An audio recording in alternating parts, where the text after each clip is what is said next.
I'm very pleased to introduce our industry expert panelists joining us today. We have remodeling advisor, speaker, and author Mark Richardson, Kermit Baker, chief economist with the American Institute of Architects and formerly the director of Harvard's Remodeling Futures program, and Vince Nardo, CEO of Reborn Cabinets. Gentlemen, thank you for sharing your time with us today. Our pleasure. Thank you, Kate, and welcome everyone. We focused on this as being a little bit of a play off of a whole movie theme of Back to the Future, and I think that the most important thing is not having a crystal ball and maybe what that future is, but how do you prepare for it? How do you make some sense out of it? We have, have certainly spent a year and a half kind of in probably the wildest times in certainly most of our careers. And, I think that this discussion should be a really good one.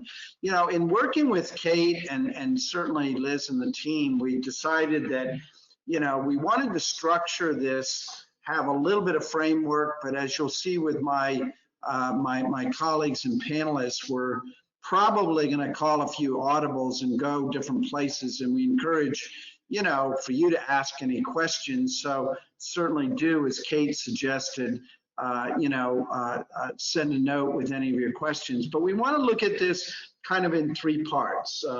First, we're going to, as Kate said, what's changed, what's stick, and then what the future forecast is. But we want to begin with what's changed in the consumer.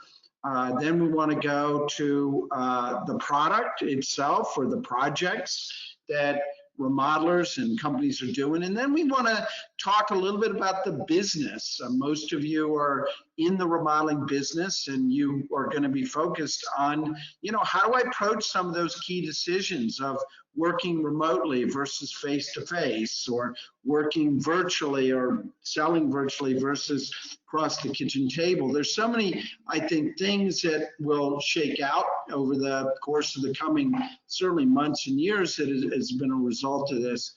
So what I'd like to do is just, kind of my role is, in addition to kind of adding some insights and color commentating, I'm going to also, try to, facilitate the discussion with my colleagues, Kermit and Vince. And what I want to do is maybe begin with Kermit Baker. And Kermit, let's just talk about the consumer for a minute. And obviously your take on the world, you're not only a consumer yourself, but you also, you're looking at it through the lenses of an economist and someone that studies the movement and behavior of consumers out there. So, how have things changed, or what's changed with the consumer?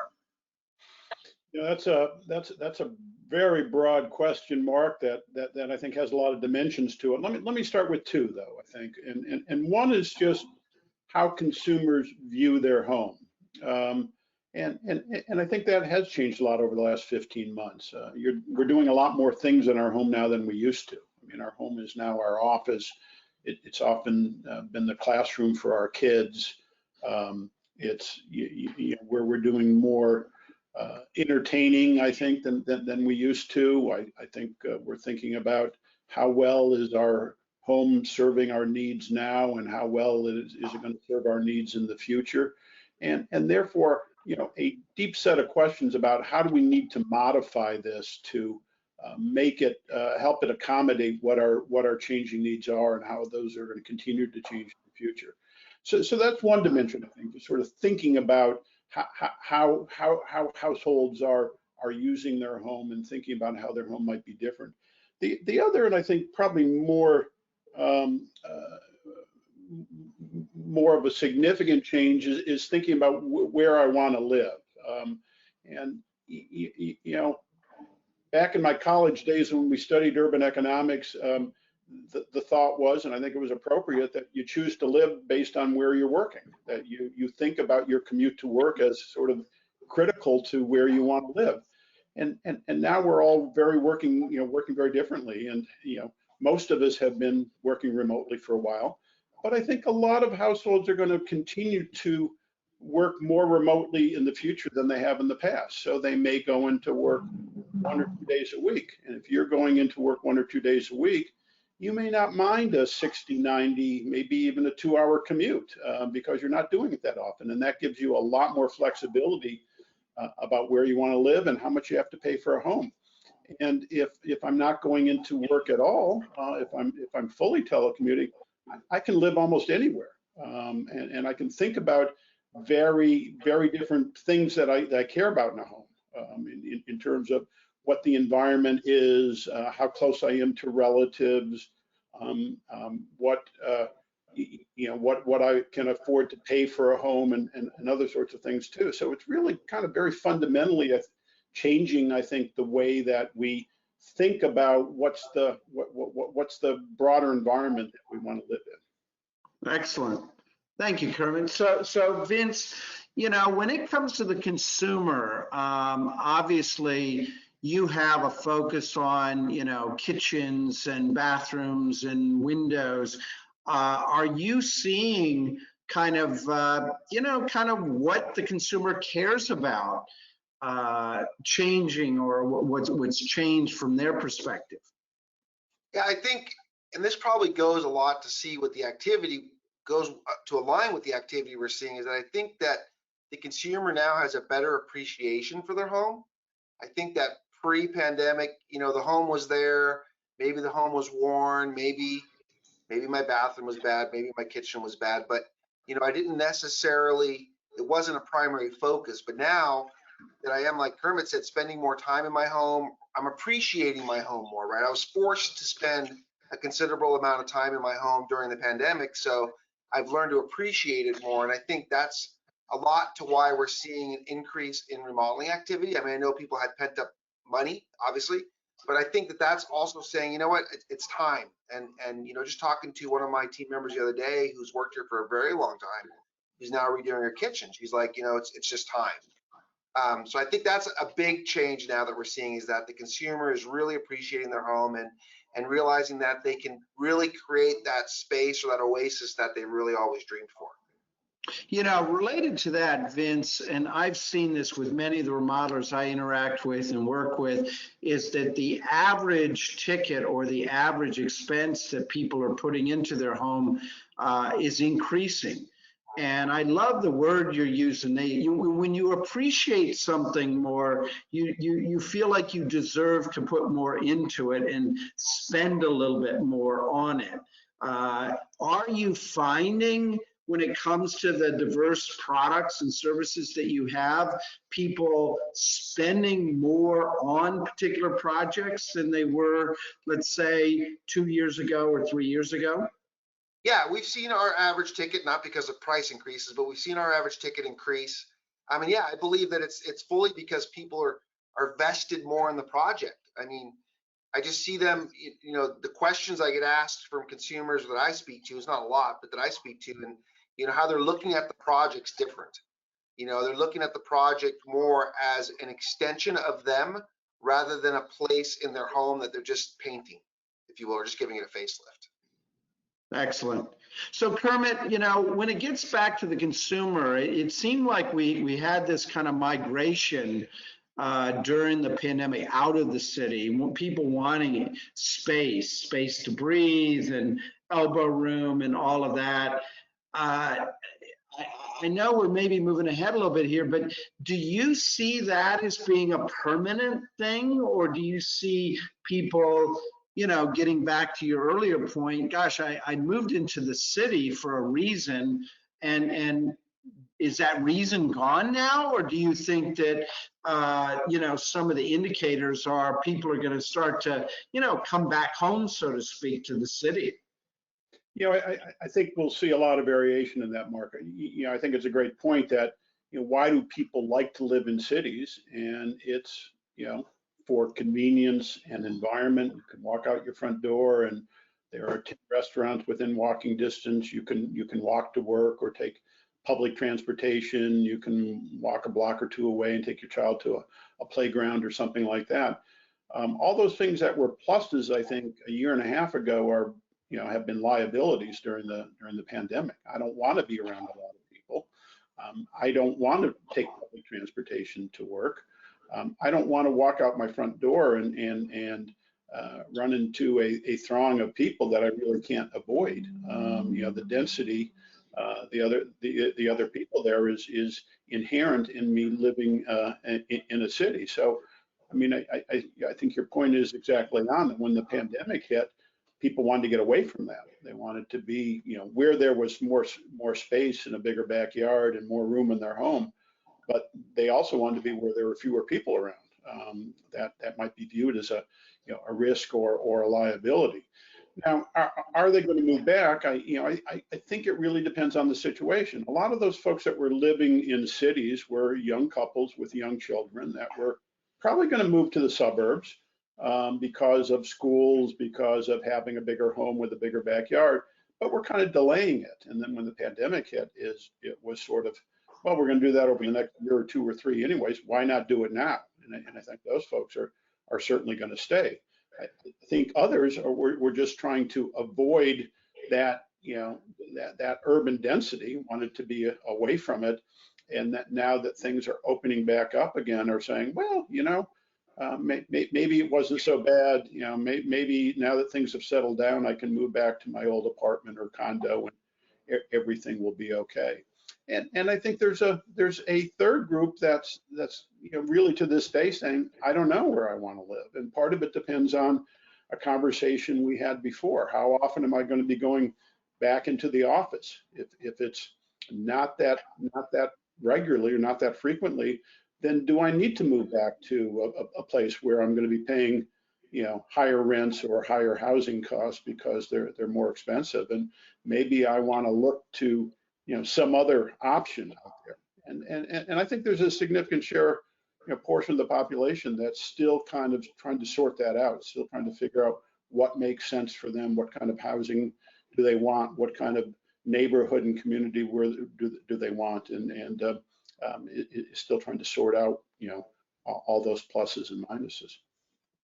So, one thing, Vince, that we're also seeing with the consumer, and it seems like this is a little bit of a moving target, during, literally a year ago, the phone was ringing off the hook, people were in jail, they were wearing a straitjacket, they couldn't do anything except call their local remodeler and come out and look at their home. Now, all of a sudden, things are loosening up a little bit.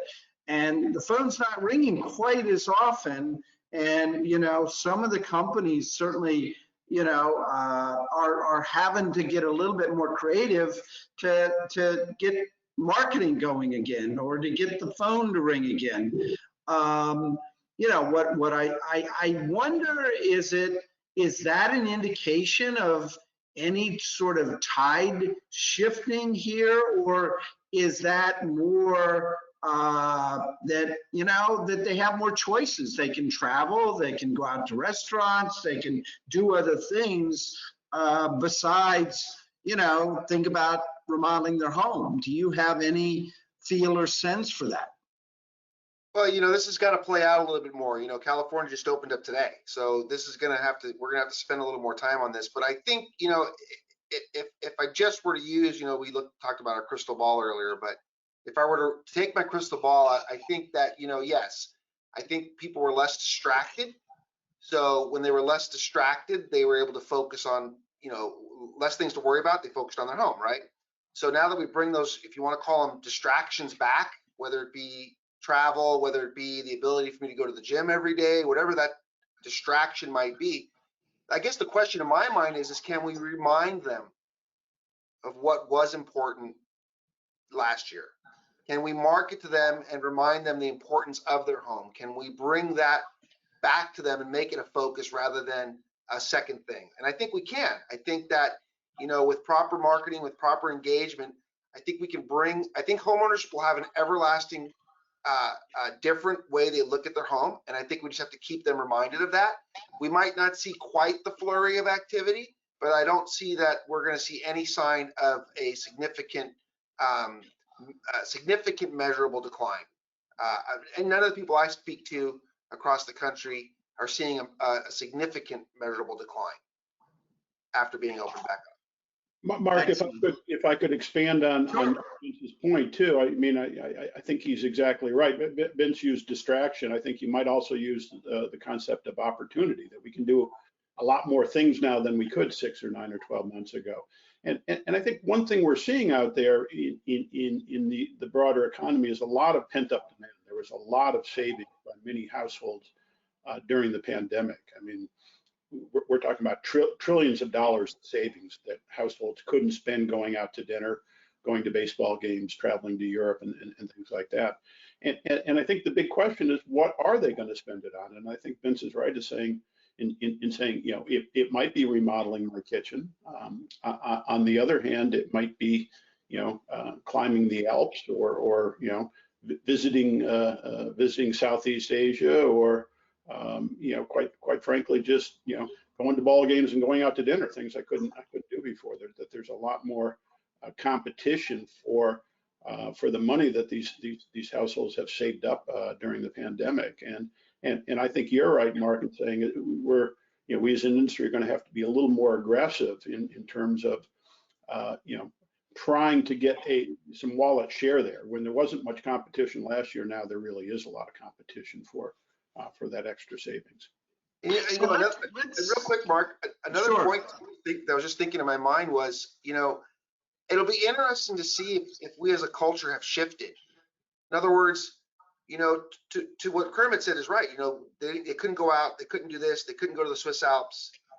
But I wonder, and this time will tell us this over the next year, was did we shift as a culture to maybe we're not going to go eat out as much? You know, now that we've had the opportunity to eat at home, or now that we've had the opportunity to say, you know what, I can have this same fun as I did in the Swiss Alps by remodeling my backyard and creating an oasis there. You know, it'll be interesting to see how much of those industries bounce back, and do they bounce back as strong as they were pre-COVID, or does that soften because we now realize, you know, it's okay not to live in the city. It's okay to live in the suburbs. I actually like it. So it'll be interesting. Yeah, So I think there's some excellent insight here, but I want to make sure that we're also talking about the product too, making sure that, you know, we've seen some deliberate and unintentional developments, you know, through the past few quarters, Mark, and I'd love to dig in a little bit there on the actual product and what's changed there. absolutely. So let's talk about the product. I know we've seen, you know, pre-COVID, you know, kitchens, baths always were hot, but then we started to see, you know, other types of products that kind of came to life as a result, and it's pretty obvious as a result of the pandemic. Kermit, what are some of the, you know, the highlights of some of those products? And you know, I want to hear the same from Vince on this. And, you know, we also want to talk about, you know, what's going to ultimately stay. Kermit? Let me start, Mark, by saying, you know, going up one level and talking about product or about projects, and then that might give us some insight on products. So we kind of think of the world in the remodeling world in 4 broad categories of projects. One is kind of replacement projects, a lot of those exterior roofing, siding, windows, doors. And we throw in with that sort of systems work, HVAC and things like that, upgrades, replacements, things like that. That's a really big share of the market, you know, 40–50% generally. Another big piece are what we call discretionary projects, things you generally want to do but don't need to do, and that would be room additions, kitchen and bath remodels, and things like that. Third, in a smaller category, is improvements and enhancements to my property. That might be, you know, might be outbuildings, might be gazebos, you know, retaining walls, things like that. A smaller share, and then a fourth, which kind of is separate, but still I think we need to talk about a little bit, is what we're seeing in terms of projects undertaken because of climate change and other natural disasters that cause a lot of work. So, you know, I think during the pandemic, we saw a really big surge in the first category, replacement projects and systems upgrades. Part of it was for, you know, kind of health-related reasons. You know, I want to have a more efficient system, better air filtration and better air exchange and things like that. And part of it was, I don't mind having a contracting team, replace my siding or replace my roofing, even if it's the middle of a pandemic. But I don't want them in doing a 3-month project on my kitchen or a month project on my bathroom. So we saw a lot of those projects get deferred, get delayed last year, and I think we're starting to see them pick up now. The property category I mentioned, because there was so much focus on sort of being outside, entertaining outside. Again, we saw a big surge there. So, it did shift the focus of the market, I think, quite significantly. I think it's shifting back now. I think a lot of those kitchen, bath remodels, room additions, households are saying, I want to do that. I'm cooking at home more, like Vince mentioned. And now I suddenly feel a little more comfortable about having a team in my home again. Contractors understand the risks that households see. They're taking efforts to mitigate that. Households are feeling a little more comfortable about having people from the outside in their home again. So, I think we'll see a pretty big surge in those types of projects this year and next, projects that were basically deferred during the pandemic. So Vince, time and speed on projects definitely has increased in terms of kind of a value proposition for the client. I know you're very focused on, with the reface of the kitchens and the 1 day or the shorter term time spans on, showers and bathroom related things. Has time been kind of an important ingredient for consumers, during all this, COVID and pandemic times that Kermit's referring to? Yeah, I think, people did not want contractors in and out of their house for months.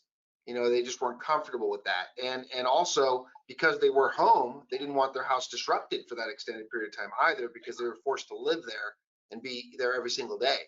So yes, time has been and continual to be a challenge. Now with the product now, we're faced with, supply chain issues. I mean, almost every industry related to home remodeling now has some sort of supply chain issue in hand. So it's kind of like we're playing whack-a-mole, right? Before we couldn't get into the home, and because we had COVID, now the next whack-a-mole we're playing is the product issues. But I think that, that's time is still going to play a concern. I think that we will see some of those larger projects starting to break free because people are going to be going back to work. They can be away from their home for an extended period of time to allow those projects to get done. So it'll be interesting. It'll be interesting to see how the next 6 months between now and the end of the year plays out as this thing kind of settles down. So let's shift gears, Kate, and talk about kind of the business of remodeling, because, I think it's great to talk about, who's doing it and what they're doing. But the reality is that, you have to, this is a business. You've got to figure out a way to kind of operationally juggle and handle all these things.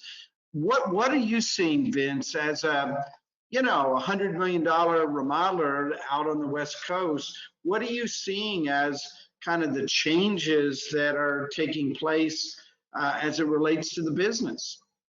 A lot of it's in flux. When we talk about the supply chain, our suppliers are not able to give us accurate forecasts. They don't know. Every day they're being hit with something new. I think there's a bit of I don't want to use the word racketeering going on, but I think that some people are taking advantage of the supply chain issues and raising material prices that probably don't need to. So, I think as this plays out, it's going to stabilize. It always does. I think it's going to be a challenge for us remodelers. We're quoting projects, especially those of us that quote projects months and months and months in advance. I mean, you just can't hold your prices. I was talking to a neighbor of mine who's a structural steel fabricator, and he was basically saying that rail cars of steel has been stopped because they can't get it, and that he should just cancel any quotes that he's put in place that are out into the future because the price has gone up so high. So how do we adjust to that as a business? You know, how do we establish a pricing model that works into the future when we can't really even understand what that price is going to be? Excellent. So Kermit, another element with the business or the business environment that we see out there is, you know, the investment community has gotten pretty aggressive about home improvement as being a pretty hot bed to start to invest in. Maybe you can touch on, you know, why is home improvement kind of an interesting place for the community to invest in? Let me, happy to deal with that issue, Mark. Let me follow up a little bit on Vince's comments, because I think the supply chain issue is huge. You know, Vince has talked about what some of the implications are in terms of his ability to provide a accurate quote or schedule. And you know, I think we routinely see commodity price fluctuation and some breakdowns in the supply chain as we go through economic cycles. We are now 15 months into, you know, when the pandemic began. I think by now we'd have normal expectations that we would have solved a lot of these supply chain issues. And my sense is, to some extent, they're getting worse rather than better.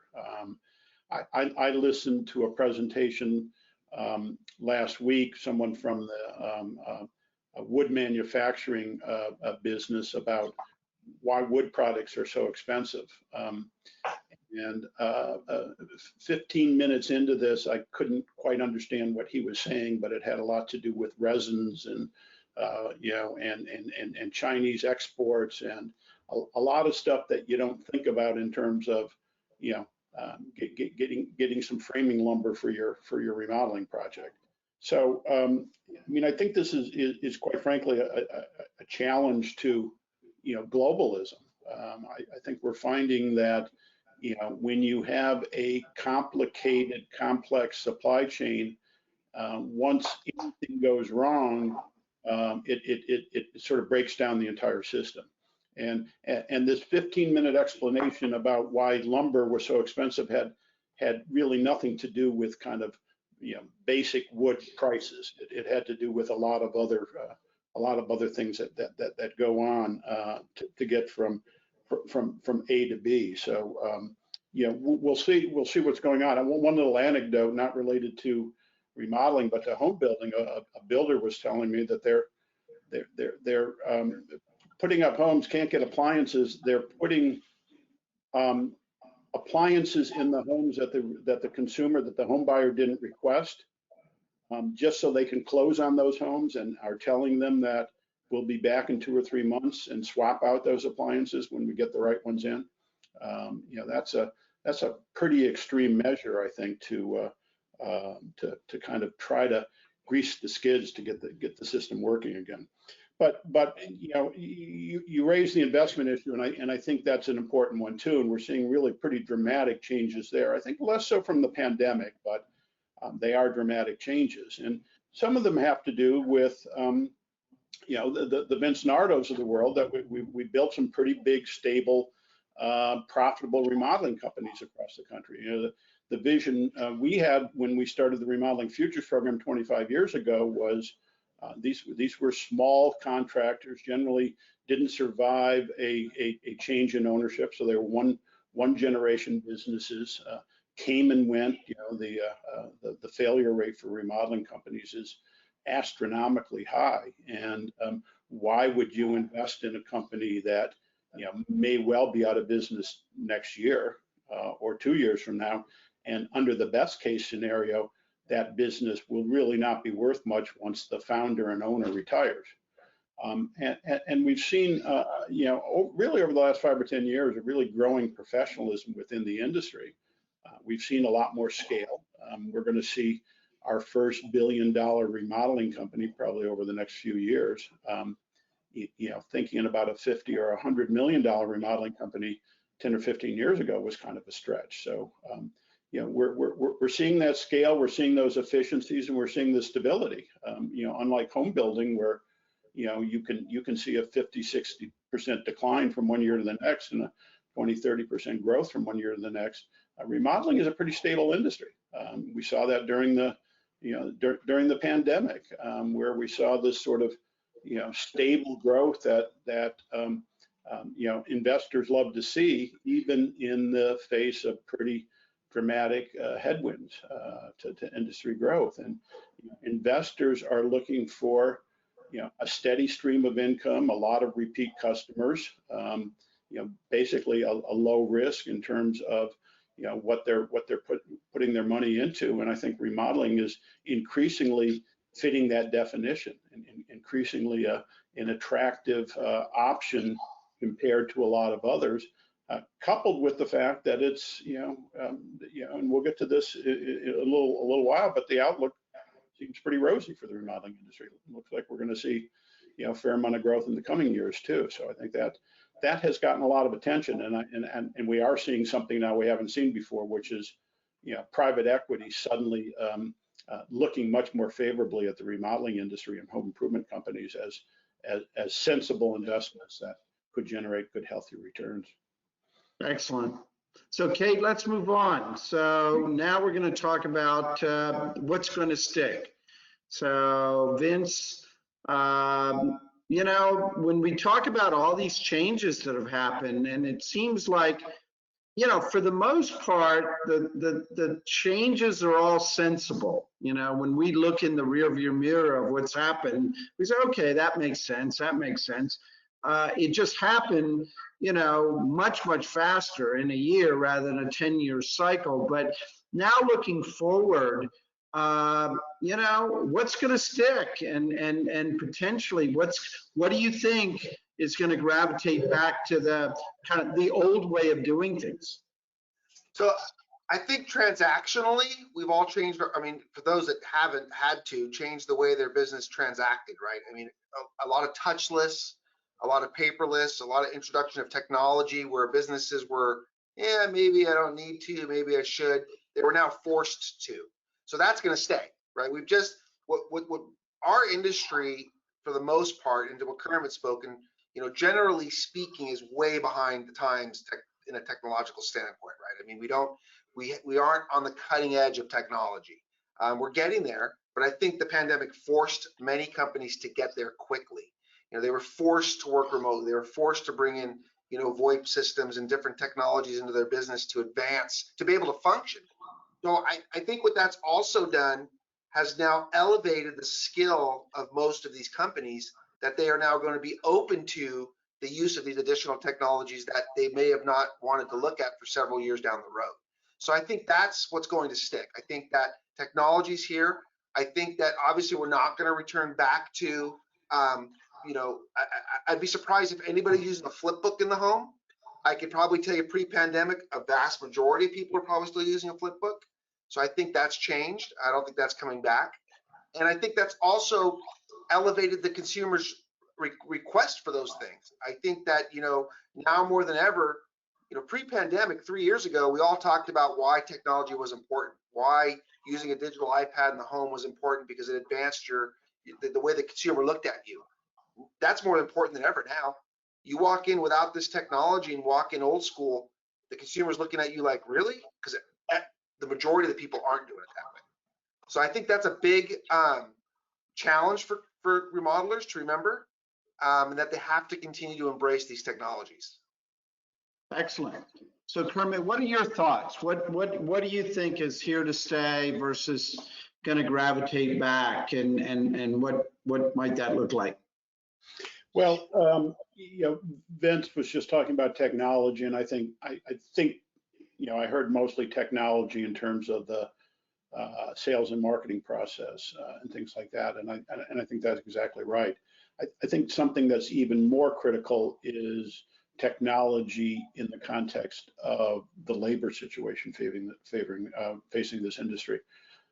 We had a pretty serious labor shortage going into the pandemic. We didn't hear too much about labor issues during the pandemic, we're going to hear a lot about labor issues over the next 5 to 10 years. I think, I think there's going to be a tremendous shortage of construction workers across the country, and that's going to put a huge premium on how can we do things better, faster, smarter.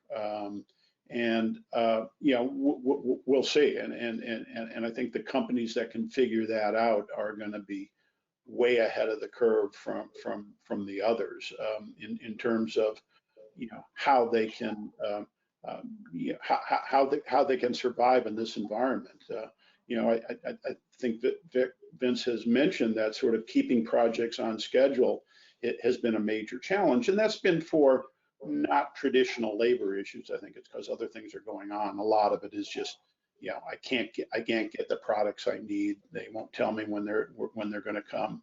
But I think in the future, even when that problem is solved, we're still going to have residual labor issues that and we're going to be competing with other parts of the economy that also have labor issues too. I mean, we've heard recently, kind of ironically, that with all the laid off food service workers, that restaurants that are opening up again can't find workers.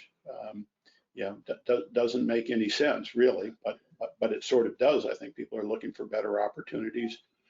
Labor force has shrunk a lot during the pandemic. Immigration numbers are down, and construction relies extremely heavily on immigrants to staff up their labor forces. So that is all going to come back, I think, in terms of how can we use what little labor we have in this industry much more efficiently to get the jobs done and continue to make these projects profitable. Okay, go ahead, Vince. I want to make a comment too.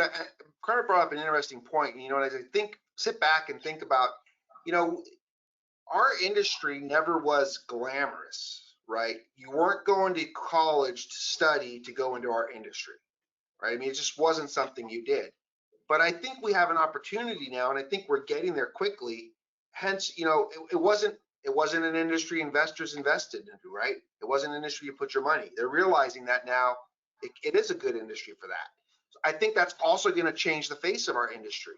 I think as you start to see a lot of these companies elevate their business, grow their businesses to sizes that we've never seen in 20 years at solo businesses, you're going to see that the business is now going to be elevated, and we're now going to be able to compete with for that employee pool that we weren't able to compete with before. We're going to be head to head with, this may sound arrogant, but we're going to be able to go head to head with the Googles and the Amazons and the Apples and all these guys, because we're bringing those types of environments. We're funded now to be able to bring those environments to this industry. So I think we're going to have an opportunity. I think that we can shift the labor pool to look at us where they weren't looking at us before. I think to get there, though, Vince, is going to be a serious challenge. I mean, I totally agree with you, but I think unfortunately construction has a bad rap.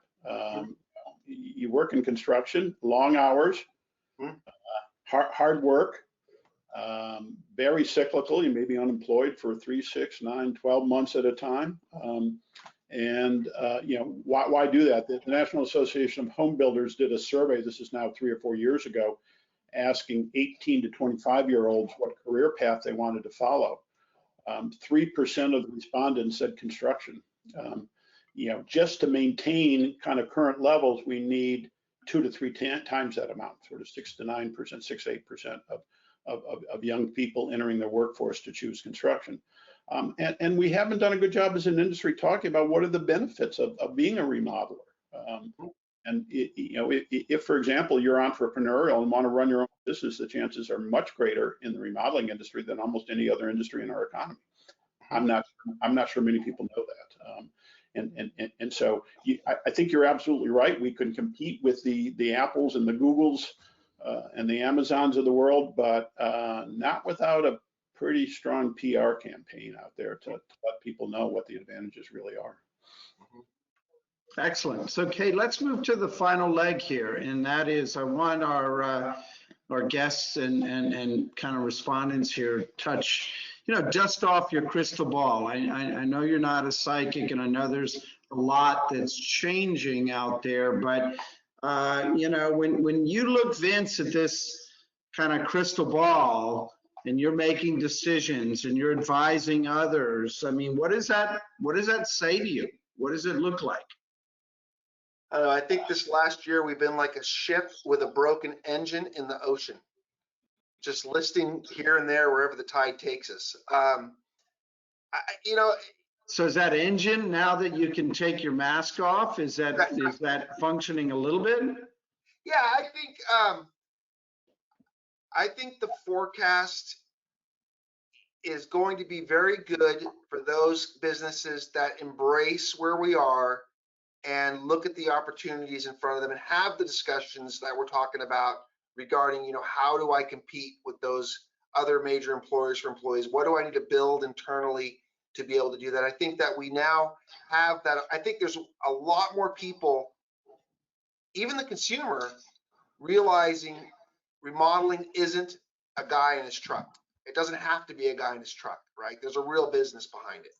And so I think that whole look at, we were getting major exposure in the media, right? I mean, everybody's been talking about what's going on with supply chain, what's been going on with, you know, the businesses are holding strong in their business, they're growing. I mean, there's a lot more people looking at who we are. So I think that creates a tremendous amount of opportunity. And I think that we are on the, you know, I don't know if we're on the tip of the wave anymore as we were last year with what we saw, but I think we're definitely on the top of the wave. Excellent. How about you, Kermit? What is, obviously there's so many pieces to this. I mean, I remember back in the 70s sitting in lines waiting for gas and thinking, oh my God, the world was gonna, and then 2 months later, all of a sudden there was an abundance of gas and it wasn't a problem anymore. What this, you know, we've touched on supply chain, labor issues, all those kind of things, but you know, I mean, those tides can shift pretty quickly too. Absolutely right. And I will say that not living in coastal California like Vince, I won't be able to have as many ocean or ship or wave metaphors as he does to describe the future of the industry. Usually you speak about baseball and the Red Sox, right? There you go. There you go. So we are, yes, we are in the bottom of the seventh here, Mark, in a tied ball game, but luckily the middle of our lineup is coming up here, and we're going to see a lot of runs scored in this industry over the next few years. And as I suggested earlier on, I think the outlook is really bright for the home improvement industry for a lot of reasons we've already discussed. You know, people are just more focused on their home. You know, we've seen with house prices going up 8, 10, 12% per year that it's now a pretty good investment if it doesn't price too many households out of the market. And so I think there's incentives to do a lot of things to kind of fix up and improve your home. I think we're seeing we're on the cusp or maybe into already some pretty basic changes in the industry. We talked about why it is investable now because it's more efficient and there's more growth. You know, I think we've seen the more successful companies really turn to specialty areas within the industry and do those well. And I think that's really the future of the industry, that the generalists, the kind of take on all comers in terms of projects, is going to have a really hard time moving forward. And we've spent a lot of time, you know, kind of looking at what some of these emerging specialties are. And I think if you think about energy conservation, energy efficiency, sort of green remodeling, you know, that's been around for 15, 20 years. And I think it's been a pretty successful niche. And companies that said, you know, I'm a leading green remodeler in my market have done pretty well. But I think we have a lot of other of these niches emerging that really beg for specialization. And let me just mention a few. Probably at the top of the list is aging in place retrofits. So you know, we baby boomers are getting a lot older now, and we need our home to support our lifestyle a lot differently than we did 10 or 15 or 20 years ago. And there's a lot of work to be done in terms of making homes really more accessible to their occupants. You know, our housing stock, by and large, does not support an aging household very well, and they will need to. So that's one. Vince talked a little bit about technology. I think technology in the home is an emerging trend. I think it's a specialty that, frankly, a lot of remodeling contractors haven't embraced, and they've outsourced it to the techies, you know, basically the systems integrators that do that. And I think remodelers should be doing that. That should be very much central to their operation. We've got, you know, a growing millennial generation that cares a lot about what kind of technology is in the home, but we also have, you know, going back to the aging in place, a lot of older households where technology can really support living independently. Much more than it's being used. I mean, I think a lot of you know, a lot of families would really appreciate having more technology in the home of their aging parents, that they can monitor their progress, they can communicate with them, they can feel much safer about them living independently, or at least quasi-independently, moving forward. The whole healthy home movement, again, I think an emerging specialty. This was growing, air quality, water quality. This was growing pre-pandemic. I think it's going to surge post-pandemic. I think people are much more sensitive to how well does my house support healthy living now, as an area. And then let me mention one final one, which is, you know, I mentioned sort of earlier on, sort of disaster repairs and disaster mitigation. 10% of spending on the home improvement market today is fixing up from natural disasters. That's up from about 5% just a decade or two ago. And unfortunately, it's probably growing. We spend very little. A statistic I heard is that we spend about 5 to 10% on disaster mitigation, sort of preparing our homes to survive natural disasters, as we spend on fixing up our homes after a disaster hits. And those shares probably should be reversed, that we should be spending a lot more, you know, either on new construction or on retrofitting homes so they can survive, you know, this growing probability of natural disasters. So, you know, a lot of areas where we're going to see growth, but the point I was trying to make is that each of those could be a specialty remodeling contracting firm could choose any of those as a niche, I think, and be extremely successful moving forward, and certainly be more successful than the generalists that can come in and say, oh yeah, I can do that. I'll figure out how to do that. Just give me some time.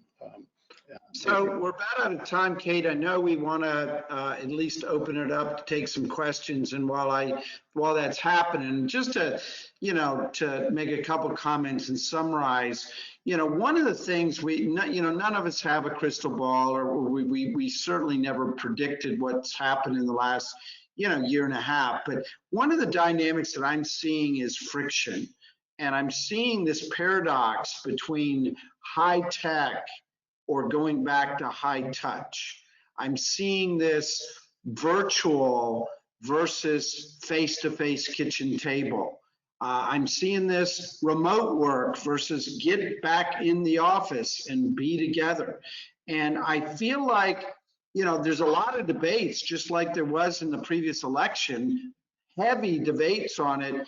And I guess the bottom line is we just don't know, but there's not necessarily a right and wrong. I think we're going to see a divide, and I think that divide is not going to be good or bad. It's just going to be different. And we're going to have remodelers that are going to gravitate in one direction versus another. We're going to have folks that are moving towards one direction versus another. But I think if you start with all this by asking the right questions and really focusing on the right things, I think you'll be more successful. So Kate, if we do have a question or two, we can handle it now. Otherwise, I want to thank our panelists. Yeah, well, first, thank you, gentlemen. You guys, your insight has been phenomenal. I really appreciate you joining us. And now it is time for the audience. We do have some questions. So go ahead and submit your questions into the question box in the panel. Before we take our first question though, we at LEAP are offering a special promotion for those of you that joined us live today. So you should be seeing a poll appearing on your screens, but have a conversation with us and we'll send you a gift card for lunch on LEAP. If you are a good fit or we're a good fit for each other, you'll also get $500 off toward the LEAP subscription. So whether your business is roofing, windows, siding, flooring, kitchen and bath, or any other home improvement area, LEAP can help you out. All right. So with that, we do have some questions. I'm going to jump over here. Our first question is, we're reading a lot of articles that say work is always going to be hybrid, even if everything opens up. Does that mean consumers investing in their homes will continue even if everything goes back to the way it was in 2019 pre-pandemic? What do you think, Vince? So can you say that one more time, please? Yeah, of course. We're reading a lot of articles that say work is always going to be hybrid, even if everything opens up. Does this mean consumers investing in their homes will continue, even if it goes back the way it was 2019 pre-pandemic? Yeah, like we said earlier, I think that, yes, it does continue. I think we see a little bit of a slip back as things open up. And I think we see that just because it's new and exciting, right? I can go to the restaurant, I can go here, I can go there. I think that will fade back. And I think that people will still appreciate their work, their home as much as they did. And I'm still not sold 100% whether or not we're going to be 100% remote versus our office. I think there's going to be a hybrid. So I think that hybrid necessitates these continued improvement in our homes. Excellent. Kate?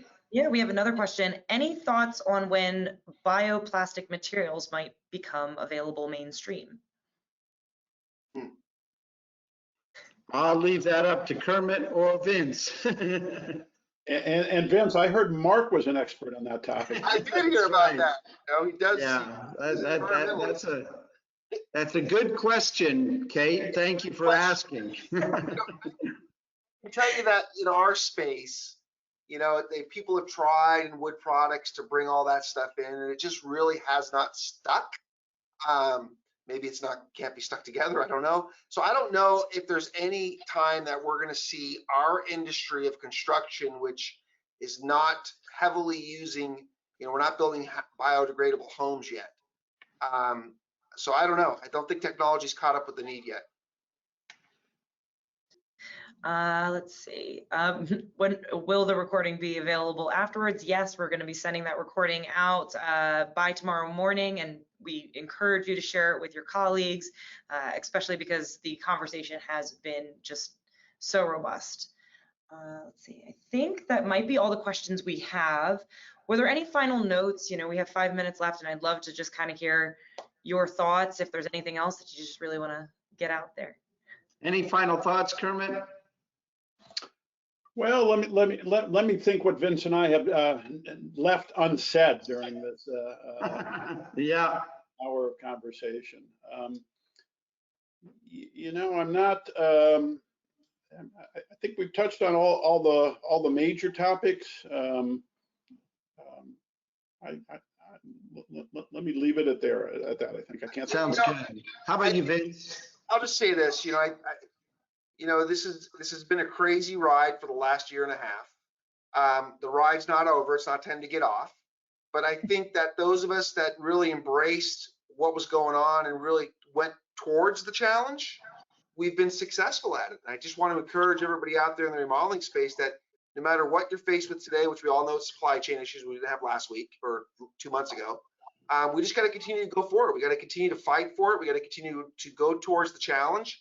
And those businesses that will do that will remain successful as we look into whatever happens for the rest of the year or into next year. Yeah, and I want to piggyback off of what Vince is saying. And I oftentimes, since I watch, it's not so much the response to what's happening. It's how does the remodeler and the remodeling owner and the business react? And I find that they really fall into 3 categories. And I think it leads to some kind of advice of where people are moving forward. One is there's a whole segment of people that are sitting back on the sidelines just watching what is happening out there. Then there's another group that, are scratching their head and they're wondering what happened. It's more thought-provoking and wondering. And then there's another group, and I think certainly Vince and many of the leaders out there fall into this, and they're out there making it happen.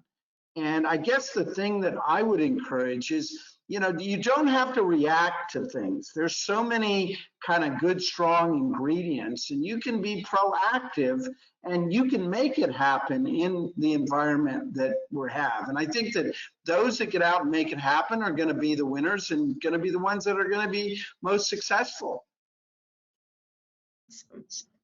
Well, I think that's all we've got. So I would just like to thank you, Mark, Kermit, and Vince again for sharing everything with us today. And thank you everyone who's decided to watch from home or from your office, wherever you are. I'm glad you could join us. So we will be sending out this recording by tomorrow morning. Feel free to go ahead and share that with your colleagues. And if you have any questions, feel free to reach out to Leap at leap2digital.com. So I would say have a wonderful Tuesday, and we'll see you next time. Take care, everybody.